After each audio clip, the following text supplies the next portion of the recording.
Students, प्रस्तुत पंक्तियाँ हमारी पाठ्य पुस्तिका आरोह में तुलसीदास कृत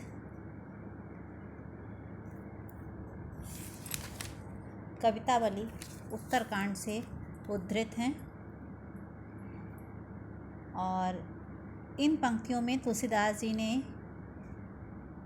एक संत के महत्वपूर्ण गुणों का बखान किया है।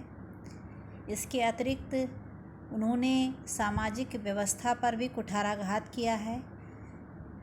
उस समय जब तुलसीदास जी अवतरित हुए थे, वर्ण व्यवस्था बहुत थी।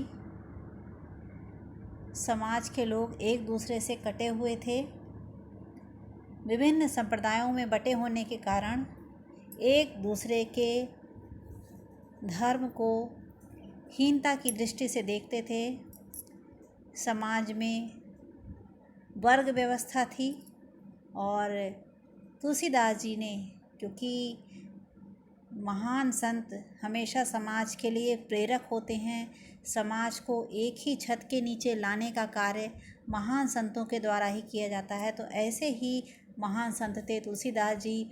और ये जो संत होते हैं अपने वक्तव्यों के द्वारा, अपने व्याख्यानों के द्वारा, अपनी कविताओं के द्वारा ही समाज को दिशा निर्देशित करते हैं। तो यहाँ तुलसीदास जी ने इसी प्रकार का कुछ वर्णन किया है। वे कहते हैं, धूत कहो अब धूत कहो, रजपुतु कहो जोल्हा कहो कोई। तुलसीदास जी कहते हैं कि समाज के लोग चाहे मुझे धूर्त कहें, मेरे बारे में जैसी भी सोच रखना चाहते हैं रखें। मुझे धूर्त कहना चाहते हैं धूर्त कहें, अवधूत कहना चाहते हैं अवधूत। जिसने माया मोह का त्याग कर दिया हो, संसार से विरक्त हो गया हो, अवधूत कहलाता है, अर्थात सन्यासी। तो मुझे चाहे तो वे सन्यासी कह सकते हैं, चाहे राजपूत कह सकते हैं, और चाहे तो वे मुझे जुलाहा कह सकते हैं। तो यहाँ पर उन्होंने न केवल वर्ग व्यवस्था का वर्णन किया है, वर्ण व्यवस्था का वर्णन किया, अपितु उन्होंने उस व्यवस्था का भी वर्णन किया है जहाँ सामाजिक निंदा करना एकमात्र उद्देश्य होता है कुछ लोगों का। तो आगे तुलसीदास जी कहते हैं कि समाज के लोग अपने अपने विचार देने के लिए स्वतंत्र हैं। आप लोग मुझे कुछ भी कह सकते हैं, है ना, और कुछ भी मान सकते हैं, लेकिन मुझे इस चीज़ का कभी भी बुरा नहीं लगता। कोई मुझे कुछ भी कहे, काहू की बेटी सो बेटा न ब्याहव, काहू की जाति बिगाड़े न सो।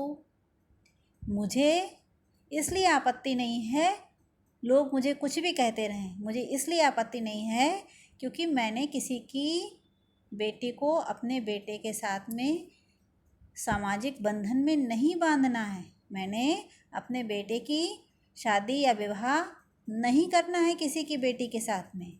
इसलिए मुझे अपनी जाति या धर्म के बंट जाने का या बदल जाने का कोई भी जो है वो मजबूरी नहीं है मेरे सामने। मुझे अपनी जाति ना तो बिगाड़नी है, ना ही मुझे दूसरे की जाति बिगाड़ने में कोई इच्छा है। तुलसी सर नाम गुलामू है राम को, जाको रुचय सो कहे कछु ओ। तुलसीदास जी कहते हैं कि मुझे तो केवल एक राम रस में ही अनुरक्ति है। मैं तो राम का गुलाम हूँ, मैं तो राम का भक्त हूँ, है ना। और मुझे इस बात से कोई फ़र्क नहीं पड़ता है कि लोग मुझे विभिन्न नामों से पुकारते हैं। जिसको जो अच्छा लगता है वो मुझे उस नाम से पुकार सकता है, लेकिन मैं तो एकमात्र राम की भक्ति में लीन हूँ। मैं तो राम का ही गुलाम हूँ और मुझे संसार के दुखों को छोड़कर आराम से सोने की आदत है। कैसे?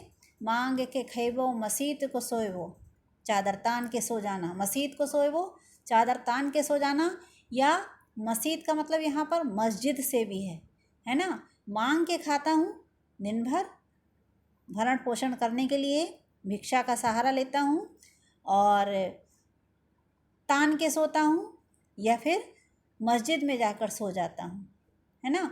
लेवो को एक न दैव को दो, मुझे ना तो किसी से एक लेना है और ना ही मुझे उसका दो उधार देना है। अर्थात मेरा काम सिर्फ एक साधु का कार्य है। मैं भिक्षा से अपनी जीविका चलाता हूँ, अपने पेट को भरता हूँ और उसके उपरांत मैं एक साधु के रूप में खाना और सोना और भगवान का स्मरण करना, यही मेरे जीवन के लक्ष्य हैं। तो मैं सांसारिक तनाव को, सांसारिक प्रलोभनों को त्याग कर केवल अपनी जीविका के लिए, अपने जीवन के लिए अपना पेट भरता हूँ। उसके उपरांत मैं आराम से सो जाता हूँ, क्योंकि मेरे मन में किसी के प्रति राग द्वेष नहीं है, ना तो मुझे किसी चीज़ को खो जाने का डर है, ना मुझे किसी चीज़ के मिल जाने की प्रसन्नता है। मुझे तो केवल अनुरक्ति है, मुझे तो केवल एक जो भगवान की भक्ति है वही मेरे लिए पर्याप्त है। मैं किसी से ना तो एक लेता हूँ और ना ही उसको मैं दो देने की क्षमता रखता हूँ। मैं फक्कड़ स्वभाव का एक संत हूँ जिससे किसी से कुछ भी लेना देना नहीं है। तो इस प्रकार से ये आपका की व्याख्या हो गई समाप्त। और मेरी ये उम्मीद है, मुझे आशा है कि आप लोग इन पंक्तियों को सुनेंगे, समझेंगे और जब भी विद्यालय खुलता है तो मैं अगर आपसे व्याख्यात कराती हूँ तो आप व्याख्यात करने की भी क्षमता रखेंगे। ठीक है, जहाँ समझ में नहीं आता है मुझसे पुनः पूछ सकते हैं आप लोग। ठीक है, धन्यवाद।